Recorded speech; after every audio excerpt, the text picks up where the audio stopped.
అందరికీ నమస్కారం. మీరందరూ ఆనందంగా, ఆరోగ్యంగా, ఐశ్వర్యంతో ఉండాలని మనస్ఫూర్తిగా కోరుకుంటున్నాను. నేనిప్పుడు భగవద్గీత ద్వితీయ అధ్యాయము సాంఖ్య యోగంలోని 42, 43వ శ్లోకాన్ని మీకు పాడి వినిపించబోతున్నాను.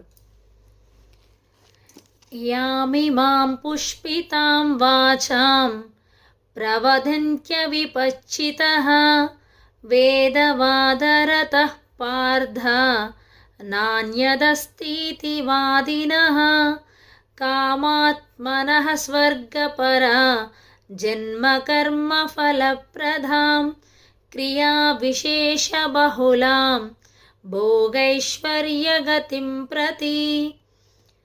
అల్ప జ్ఞానవంతులు స్వర్గలోక ప్రాప్తి, ఉత్తమ జన్మము, అధికారము మొదలైన వాటి కొరకు నానా రకాలైన సకామ కర్మలను ఉపదేశించే వేదాల అలంకృత వాక్కులకే అతిగా అనురక్తులవుతారు, అనగా ఆసక్తి చూపుతారు. ఇంద్రియ భోగమును, ఐశ్వర్యవంతమైన జీవితమును కోరుతూ వారు దానిని మించినది వేరొకటి లేదని అంటారు అని శ్లోకం యొక్క భావము.